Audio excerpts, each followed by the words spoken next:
My name is Emily, 29 years old, and the money I spent 5 years saving vanished after I attended a family party at my parents' house. When confronted, my father folded his arms smugly and said, "We need it more than you." My mother stood there, smiling like it was the most natural thing in the world. What they didn't know was that the money was for my daughter's future, Lily's, in case something ever happened to me. I turned around and made a phone call. The next morning, my mother fainted when she saw what was waiting outside her front door. But before I tell you what happened after that night, tell me, where are you watching this video from? And if you've ever been betrayed by family, ever stayed silent because you thought you were too sensitive, then hit like and subscribe. Because the story you're about to hear is about awakening and how I stood up and took everything back. I am a single mother living in Atlanta with my little daughter, Lily, who just turned 5. I work as a data analyst for a financial firm, a job that's high pressure but stable.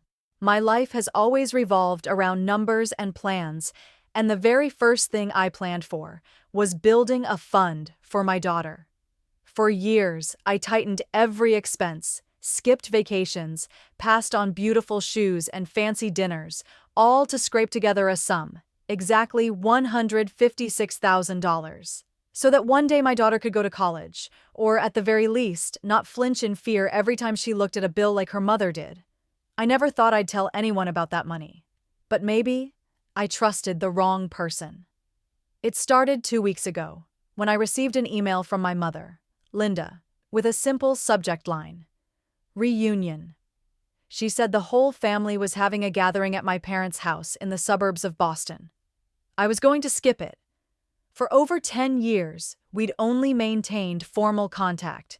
A few Christmas texts, a couple of shallow calls when Lily was sick. But then, I looked over at my daughter, the little girl who kept asking about her grandparents, about the faces in those old albums, and I thought, maybe she deserves a few good memories. I booked the ticket. The flight was just under 3 hours, but the memories lasted a lifetime. On the plane, I remembered my childhood in that very house, where I was always the forgotten one, and my sister Sophie was the center of the universe. I remembered my 10th birthday, waiting for cake, only to watch Sophie unwrap presents instead because our parents forgot the date. I remembered leaving home at 18 with no one seeing me off, just a cold reminder, don't do anything to embarrass the family. That was the beginning of my life, a journey with no one by my side, no one to protect me. When the plane landed and the cab pulled up to my parents' front door, I held Lily's hand as we stepped out, inhaling deeply. The childhood house looked the same. White fence, gray shingles, and a wind chime, tinkling in the breeze. But something felt very different. My mother, Linda, opened the door with a strangely warm smile. She hugged Lily like they'd always been close. Then she knelt down and handed Lily a brand new white teddy bear with a blue ribbon, still smelling of fresh fabric. "This is for you, Lily. We've missed you so much." I froze. In 5 years, my mother hadn't even sent a birthday wish to her granddaughter, never once video called, never bothered to ask where she went to school. And now, she was hugging Lily, calling her my little angel. I didn't believe it. But Lily lit up. She hugged that bear all afternoon, ran around the yard, laughing like she'd never known loneliness. My mother poured me a glass of orange juice, saying, "Here, something to refresh you. You must be tired from the trip." I didn't drink it right away. My hands trembled slightly. But then Lily ran over, kissed my cheek, and pointed to the table filled with pastries. And I thought, maybe they really have changed. I drank the juice. The taste was oddly sweet, slightly minty. I told myself I was being paranoid, but less than 10 minutes later, my vision blurred, and my head spun as if someone had sucked the air out of my lungs. I don't remember when I passed out. Just the sound of glasses clinking and voices laughing at dinner pulled me back. Warm yellow lights. A house full of people. My parents' siblings. a few cousins I hadn't seen in years, and Sophie was pushing Lily on the swing in the backyard. I touched my forehead, still dizzy. Reflexively, I reached for my phone. Messages? None. Email? Nothing. But when I opened the banking app, my heart stopped. Balance, $2. I blinked, checked again. The $156,000. Gone. No trace. No alert. Coldness crept from the soles of my feet up to my chest. I didn't scream, didn't panic, didn't cause a scene. But a memory echoed in my head. A few months ago, when Sophie visited Atlanta for a few days, we had a rare night talking like real sisters. After Lily had gone to bed, I told Sophie about the money I was saving. I even shared my plan to set up a trust fund in case something ever happened to me. Sophie had laughed, saying, "You really are the most put-together person I know." I trusted her. And now I realize that was the moment I handed someone else the knife. I looked around. My mother was laughing with a cousin. My father, Robert, was clinking glasses with a portly man I didn't recognize. And my sister, still pushing Lily on that old swing, the white teddy bear nestled in my daughter's arms. I stood among these familiar faces, but I felt utterly alone, like a witness no one noticed. Something terrible had happened, and I knew. It was only the beginning. Before I had any proof, I told no one that all my money was gone. I excused myself from the party with a feeble excuse, putting Lily to bed early, then hurried upstairs to my old room. Once the door was shut, I locked the bolt, turned on the bedside lamp, and opened my phone again. The $2 balance still sat there, mocking me. I opened the transaction history. A full transfer had occurred just hours ago, right when I was unconscious on the sofa. I traced the IP details, the location data, and what I saw chilled me to the bone. The transaction had been confirmed from an IP address matching my parents' home Wi-Fi. Not only that, but the bank flagged biometric authentication, Face ID, and fingerprint. I collapsed onto the bed. They used my face. They used my hands, while I was unconscious, to access my own account. My heart pounded like a war drum. Suddenly that glass of orange juice, handed to me so gently like any mother would, replayed in my mind as hard evidence. It wasn't just juice, it was a trap. Part of me wanted to disbelieve, wanted it to be a mistake, a hacker, a technical glitch. But logic doesn't lie. No one has access to my Face ID except me, or someone holding me. I stood up, walked to the mirror, and stared into my own face. My eyes were bloodshot, lips dry, and a horror swelled up from the pit of my stomach. They did this. To me. To my daughter. In this very house. While Lily played with them outside, laughing, hugging that bear. I was turned into a mark. I pulled out my phone, screenshot every transaction, backed it up to my personal drive, and sent a copy to my work email. I didn't know what to do next, but instinct screamed, "Secure the evidence now." Outside the window, laughter still echoed under warm lights. Sophie was telling a story to some cousins. Linda was cutting cake.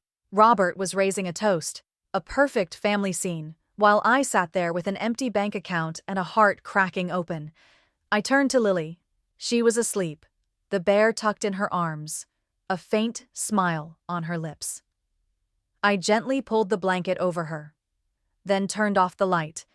But in the darkness, I swore to myself, I would not let this be buried in silence.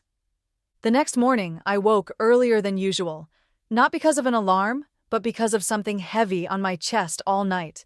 I wasn't afraid anymore, just empty. I put on the same white blouse from the night before, tied my hair back neatly, and headed down to the kitchen. Everyone was having breakfast. Linda was frying eggs, and Robert was pouring coffee into a mug that said, "World's Best Grandpa." I stood there for a few seconds.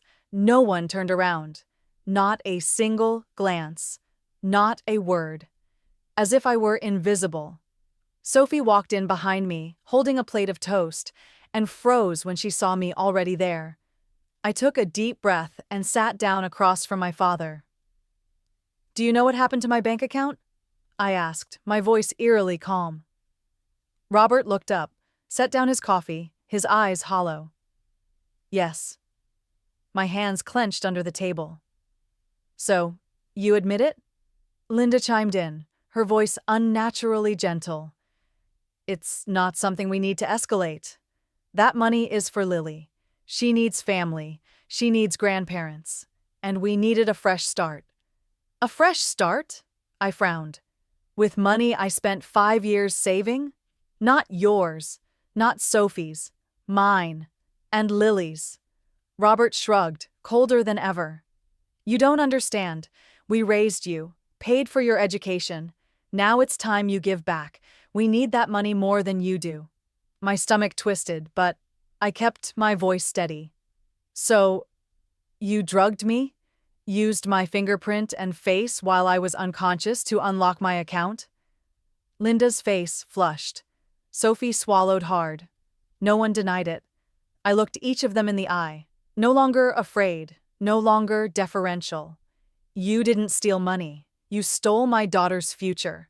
Linda clenched her hands, her voice wavering. You're overreacting. This is a family matter. It can still be resolved. No, I said firmly, rising from my chair, my gaze colder than it had ever been. I'm not part of this family anymore. I turned, walking quickly out of the kitchen, leaving behind a room full of panic and silence. Sophie called after me, but I didn't look back. On the porch, Lily was sitting with her teddy bear, playing blocks with a neighbor boy. I took her hand, leaned down, and whispered, "We're leaving, sweetheart." Lily looked up and nodded. She didn't ask why, and I felt I had nothing left to lose, except myself. I led Lily out the back door. Boston in October was overcast and cool, the red oak trees shedding fire-colored leaves across the sidewalk. I pulled our suitcase behind us, my daughter beside me and my phone at 27% battery. We caught a taxi to a small hotel near the city center. The room was barely 20 square meters. Lily curled up on the bed, clutching her white bear tightly. I drew the curtains and sat in the chair by the window. Outside, the streets buzzed with traffic, but all I could hear was the sound of my own mind breaking apart. That afternoon, Sophie texted, "Can we talk?" I didn't answer, but some part of me still needed a confirmation, or the faintest chance that I was wrong. So I replied with the address. An hour later, Sophie stood at the door, long coat on, eyeliner smudged. I opened the door, didn't invite her in, but she stepped in anyway, as if everything hadn't fallen apart. Lily had fallen asleep in my lap. I tucked the blanket around her, then turned to Sophie. "I know everything," I said before she could speak. She nodded. No denial, no excuses. Just lowered her head. "Why?" I asked, my voice barely a whisper, but my throat burned like fire. "Why you?" Sophie clenched her fists, then slowly looked up, eyes tired beyond hiding. I just told them you had money. I didn't know they'd actually do that." I let out a bitter laugh. "You didn't know? Or you turned a blind eye because you knew exactly what they'd do, and you thought it was fair?" Sophie trembled. "You're always perfect, always in control. And I was always the one compared. Mom would say, 'Why can't you be more like Emily?' Dad always, 'Ask your sister.' I'm tired of that." I went silent. Part of me understood what it meant to be weighed on a scale, even if I'd been on the opposite side. But the cost of that jealousy was everything I had saved for my daughter's future. "Do you know," I said slowly, "that money was the only thing that helped me sleep at night? The reason I skipped therapy? The reason I worked 2 jobs for 3 years? Not because I like control. Because I know no one else will take care of it for me." Sophie turned away, but didn't cry. Maybe tears had no place in this room. "I'm sorry," she whispered. "I really am." I didn't reply. I didn't forgive. Not because I was cruel, but because some things aren't meant to be brushed aside. "I'm going to press charges," I said. And if I have to, against you too. Sophie froze. She nodded, then walked out of the room. The door closed behind her. A soft click, but inside me it rang like an explosion. I turned back, sat next to Lily. She was still asleep, the teddy bear in her arms, one ear already flattened from being hugged non-stop since yesterday. I stroked her hair and told myself I wasn't just holding on to pain, I was holding on to resolve. Night fell faster than I expected. The city of Boston lit up.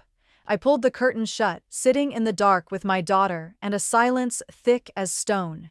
Lily woke up in the middle of the night, her eyes blinking at the shadows, then nestled her head back into my shoulder, still clutching her now slightly crumpled white teddy bear.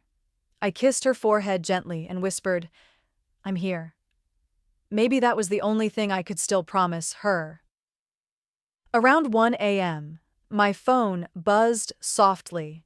A message from Daniel, my cousin, whom I hadn't seen in person for over 3 years. "I know what happened.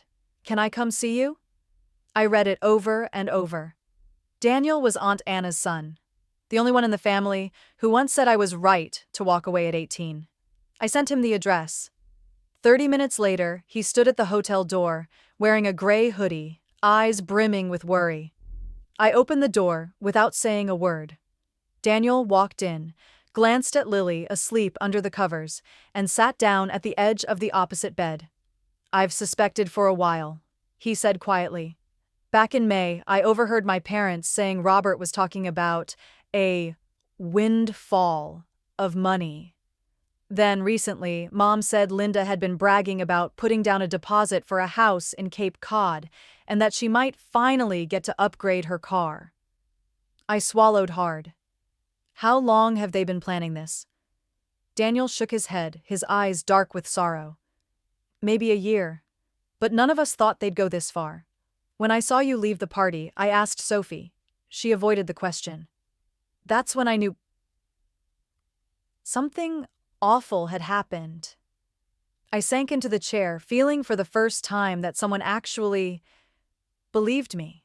Not out of pity, not because of blood ties, but because they truly believed. Daniel lowered his gaze, voice dropping. "I know, saying this means betraying them, but if you need a statement, evidence, I'm in." I nodded. "No thank you. No need for flattery." But my heart warmed, as if a first stake had been driven into the desert, the start of something that could be called hope. The next morning, I was making coffee in the old hotel machine when there was a knock on the door. I opened it. It was Aunt Anna. I froze. She wore a long beige sweater, hair tied back, clutching a photo album and a bundle of documents. "I'm not here to lecture," she said flatly, her voice slightly raspy. "I'm here to help." I stepped aside, letting her in.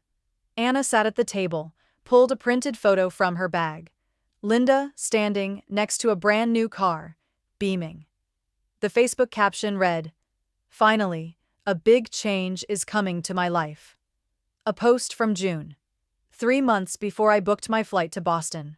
I held the photo, my insides freezing. Anna placed her hand over mine. "You're not crazy, Emily.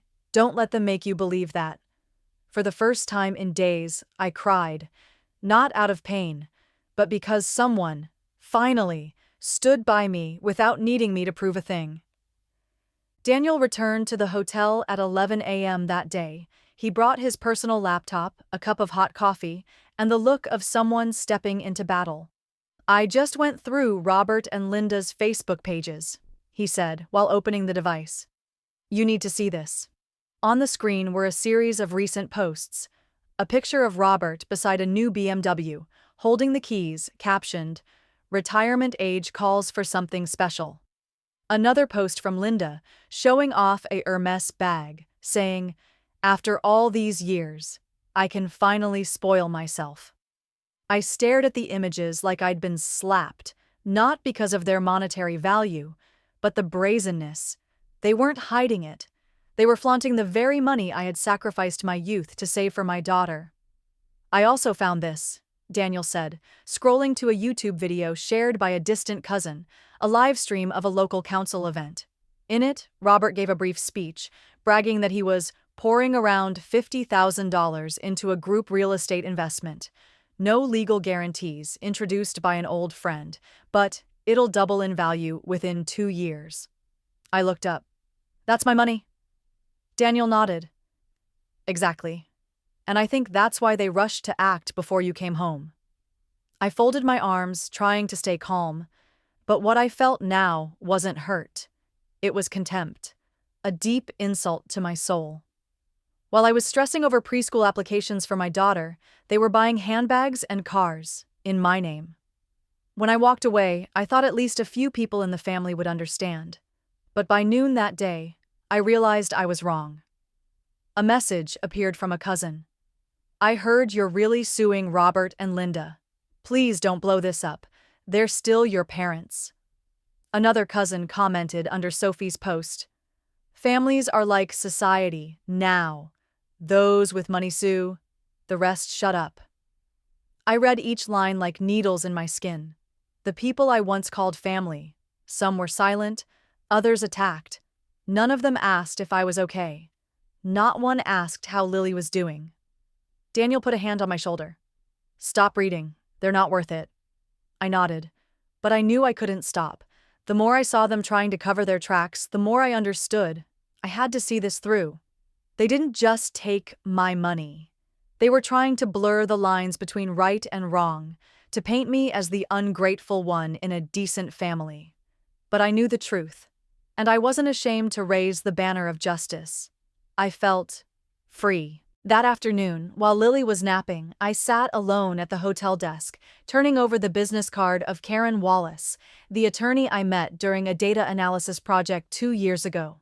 At the time, she represented a startup that had been scammed, and I was in charge of analyzing transaction behavior. Karen once said, half joking, "If anyone ever steals your identity, call me. I'm good at this." I never thought I'd actually need that promise. But today, I dialed the number. Karen picked up after 2 rings. "Emily, what's wrong? You don't sound okay." I told her everything. Concise but complete. The bank transfer. Biometric authentication via Face ID and fingerprint. The IP address matching my parents' house. My unconscious state. The images of the BMW, the Hermes bag, and the real estate speech. When I finished, she went silent for a few seconds. Then Karen said slowly, "Emily, you're not crazy. You're the victim of identity theft. And if any sedatives were involved, we could be looking at a criminal charge." I clenched my phone, not out of fear, but because someone had finally named what I was going through. "Do you have enough evidence?" she asked. "Yes." I opened my laptop and sent Karen copies of the bank statements, photos, social media posts, and screenshots of Robert's video. I also included Daniel's texts, the photo from Aunt Anna, and the IP login report. "Keep these backed up in 3 places," Karen advised. "Your device, an external drive, and cloud storage. Don't lose a thing." I followed instructions immediately. 20 minutes later, Karen messaged, "I'm starting to draft the case file, but I'll need you to sign a legal authorization so I can represent you in federal complaints and investigations." She attached a PDF form. I printed it at the front desk, signed it, and sent a scan that same afternoon. When I hit send, it felt like placing my hand on a lever. One no one could see move just yet, but that would shift an entire system. I walked to the window. Down below, Lily was sitting in the hotel courtyard with Daniel, doodling on paper with colored pencils. She giggled, the teddy bear still by her side. In that moment, I was no longer a woman betrayed. I was someone who chose to stand up, and this time, I had the law on my side. 3 days after the call with Karen, I returned to the old house. Not to reconcile, but to confront. On the way, Daniel gave me a firm nod, no words needed. I carried Lily in my arms, her teddy bear still held tight, eyes curious, but silent. In the driveway, a police cruiser was already parked. Two officers in navy blue uniforms stepped out. One carried a thick folder, neatly clipped, with an embossed red seal on the front. I couldn't see the text, but I knew this wasn't ordinary paperwork. My hand tightened around the dossier Karen had prepared. Bank records, screenshots of online posts, IP logs from the bank, Daniel's statement, and Aunt Anna's photo evidence. I stepped inside with Lily, holding her hand tightly. Linda froze when she saw me, eyes flicking to the uniforms behind me. Robert turned, his expression shifting from confusion to rage. No one spoke. No one welcomed us. Then Linda stepped forward, not to embrace me, but to crouch down and awkwardly stroke Lily's hair, forcing a strained smile. "Sweetheart, why are you back so soon? I haven't even made lunch." I squeezed Lily's hand and gently nudged her behind me. Linda's face twitched, and she backed away to the couch, her eyes darting between me and the officers. One officer walked straight to Robert, pulled the folder from his bag, opened it, and read in a clear, cold voice. "Temporary Asset Verification Order, issued by the Federal Court of Massachusetts in connection with an investigation into biometric abuse and identity theft." The room froze. Linda turned to Robert, whispering something inaudible. He barked, "This is nonsense. That girl is my daughter." I stepped forward. "And you used my fingerprint while I was unconscious. Do you want me to show them the access logs and IP address from this house?" Linda stood, her hands trembling. "Emily, we can resolve this within the family. There's no need for police." I cut her off, my voice low but firm. "You put drugs in my orange juice." I looked down at Lily, still holding her bear tight. Then, back at my mother, the same woman who'd emailed me just last week inviting me to a family reunion. The second officer moved toward Robert. "We'll be temporarily sealing the BMW outside and collecting financial documents from the home. This is a federal court order." Robert slammed the table. "You're tearing this family apart over a few numbers in a bank account?" I stared at him, not with anger, but with something quieter. They weren't just numbers. They were my daughter's future, my freedom, the dignity of a mother who had nothing left to lose. Linda began to cry, tears spilling down her face. But I didn't flinch. Not because I was cruel, but because I had forgiven too many times, and now it was time to forgive myself by standing tall. As the police began sealing the computer, inspecting the safe, and taping off the garage door, I turned to leave with Lily. She whispered, Mom, are we going back to the hotel?" I bent down, held her close, and whispered, "Yes, sweetheart. We've still got a lot of work to do." We returned to the hotel in the late afternoon. The Boston sun had dipped low, the light through the window fading, casting long shadows across the gray carpet beside the bed. Lily lay asleep, hugging her teddy bear. One of its ears was worn thin. I sat beside her in silence, as if my body had temporarily shut down after days of prolonged tension. But inside, I knew. The real collapse was only beginning. That evening, Daniel called. He didn't speak immediately, but I could hear the chaos behind him, the slam of a door, someone shouting. "Linda fainted in the living room after the police left, but she's awake now," Daniel said. "And the relatives are gathering like it's a stage show. Robert's yelling at everyone like he's the victim. And Sophie, she's outside on the porch screaming that this is beyond anything she imagined." I didn't respond. I just stared at the streetlight pouring through the hotel glass. Everything was unfolding exactly as I'd foreseen, but knowing was one thing. Witnessing an entire family fracture piece by piece still twisted my gut. Daniel continued. "Robert was stunned when the BMW was sealed. Linda keeps asking why her daughter would do this, but I think they still don't see it as wrong. They just feel humiliated." I pressed my lips together. Maybe Daniel was right. To them, truth mattered less than image. They weren't sorry for what they did. They were just furious for being exposed. An hour later, I received another call, this time from Sophie. I wasn't going to answer. But then, I hit the green button. I didn't think it would go this far. Sophie's voice was hoarse. I thought they'd use it for a while and return it. I didn't think there'd be police, a court order. I said nothing. The silence stretched. Then she continued. Linda hasn't eaten since noon. Robert says I've betrayed the family for not defending them. I don't know what to do anymore, Emily. My voice stayed calm, neither cold nor soft. Sophie, you already did it. Now it's time you learn to live with it. I hung up. I no longer wanted to punish them. I only wanted them to face the wreckage they created with their own hands, with no one else to blame, no more shelter behind the label of family. I stood up, walked to the window. The streetlight cast a pale yellow glow on my face, chilly but unmistakably clear. My family didn't collapse because of the police. They collapsed because, for the first time in their lives, someone inside that house finally said no. That night, the hotel was wrapped in silence. I lay on the single bed, eyes wide open in the dark, but my mind refused to sleep. Lily was sound asleep in the other bed. She hugged her white teddy bear, her hand curled around the frayed ear out of sheer habit. A dim, yellow light from the bedside lamp cast a flickering shadow on the wall, trembling slightly in rhythm with the air conditioning. I thought I should feel relief, but all I felt was a quiet void, so heavy it seemed to drain the oxygen from my lungs. Not because I regretted anything, but because for the first time in my life, I stood up for myself. And it was also the first time I realized how utterly alone that choice could feel.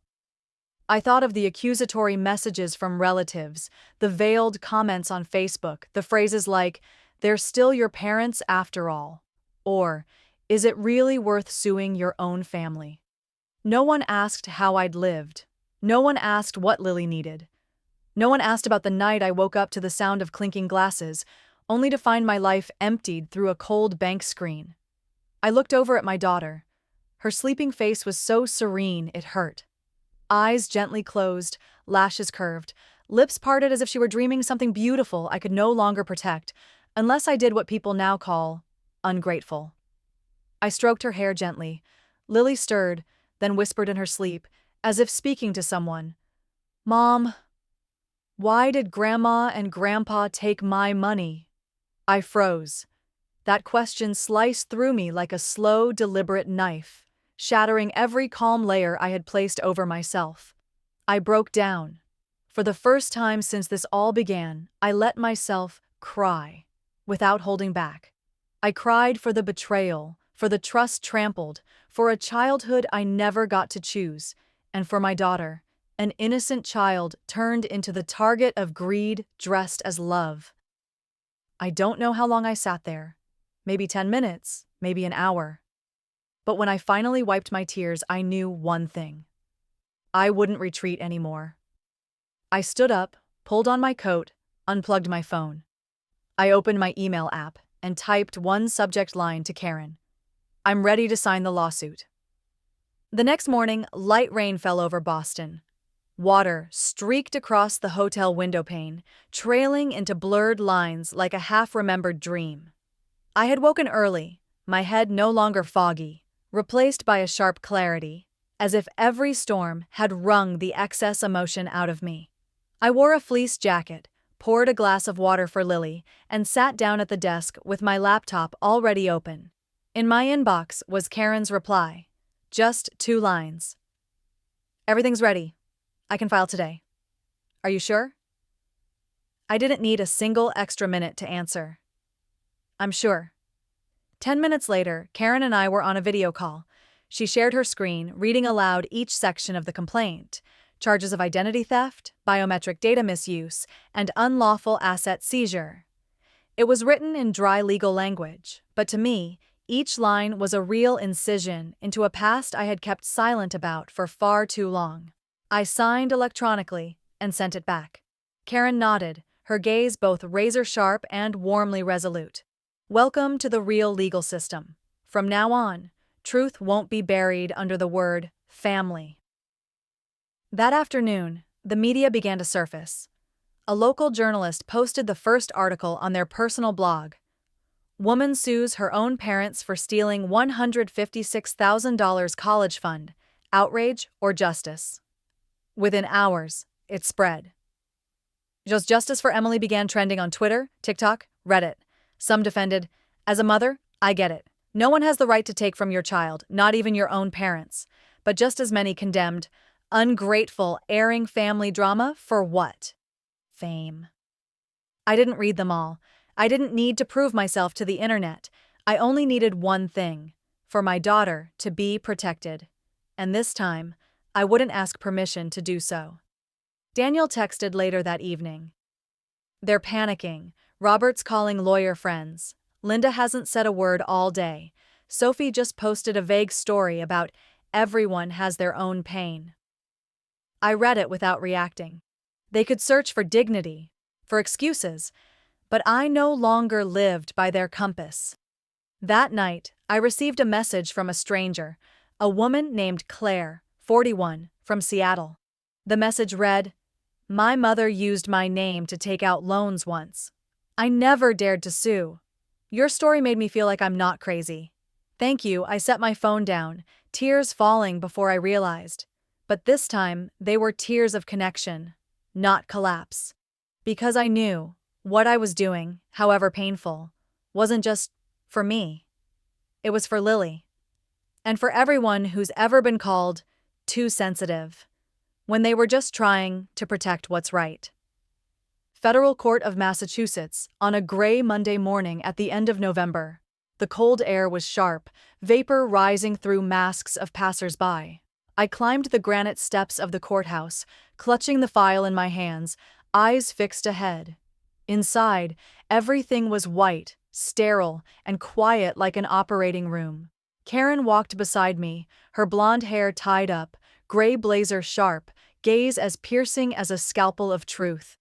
"They'll deny everything," she whispered. "But you're not here to argue. You're here to present evidence, to remind everyone you're a victim, not a rebellious daughter." I nodded. When we entered the courtroom, I saw them, Robert and Linda, seated with their lawyer, dressed neatly like the picture of parental decency. Linda wore a cream sweater, her hair in a tight bun, hands clasped as if in prayer. Robert held his chin high, face cold, trying to project calm like a CEO under civil suit. And then, his eyes met mine. No remorse, no fear, just disdain. As if he still believed I should have known better than to take my own parents to court. The judge was a middle-aged black woman, voice firm and resonant. The session began with procedural questions. Then Karen stood, opening her folder. "Your Honor," she said, "we will show that the defendants, my client's biological parents, abused their familial relationship to gain access to her bank account, used biometric authentication while she was unconscious, and withdrew the full $156,000, a fund saved specifically for her daughter's future." Robert let out a short, cold laugh. Linda bowed her head, saying nothing. When it was the defense's turn, their lawyer, a silver-haired man with a calm but pointed tone, stood. "Your Honor, this is a private family matter. The parents were merely helping their daughter manage her finances, a gesture of care, misunderstood.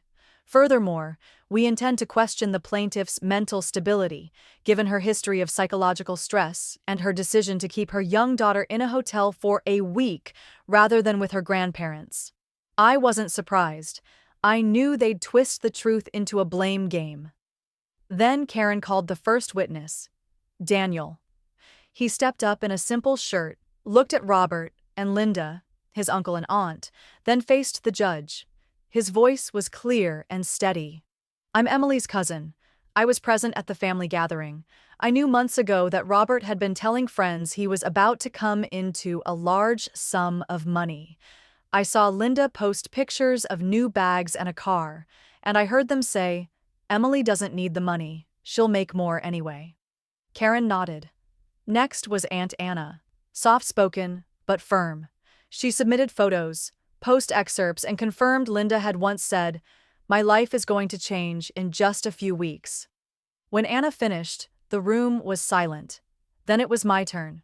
Karen turned to me, eyes saying, "It's time to speak in your own voice." I stood, walked to the stand. I didn't look at my parents. I looked only at the judge.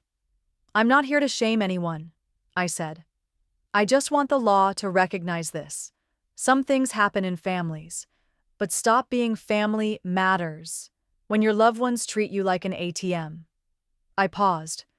I used to think silence was best, but I have a daughter, and I don't want her to grow up thinking that if someone loves her, they have the right to take everything from her. I returned to my seat. Across the room, Linda was wiping tears. Robert clenched his fists, jaw tight, face flushed. The judge tapped the gavel gently. Day one of the hearing ended. There was no verdict yet. But I knew. Justice had started speaking. And this time, I wasn't silent. 2 weeks after the first hearing, I returned to the courthouse, this time no longer dressed in black. I wore a pale blue blouse under a beige blazer, as if to say, "I'm not here for revenge. I'm here to begin again." The courtroom was the same. Bright, cold, lined with dark wooden benches. Karen sat beside me, her hand gently resting on mine. Daniel was there too, quietly seated in the back row. No one else from my family came, just Robert and Linda, no longer donning the mask of the perfect household. They sat apart now, their eyes no longer aligned in the same direction. The judge read the verdict in a steady, resolute tone. Based on the submitted evidence, witness testimonies, and verified financial transactions, the court finds the act of unauthorized access and misappropriation of the plaintiff's assets was systematic, intentional, and lacked clear consent.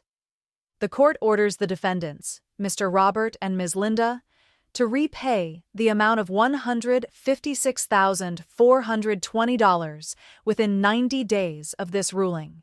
Additionally, the defendants are prohibited from accessing any accounts related to their daughter and granddaughter in any form, unless legally notarized authorization is presented.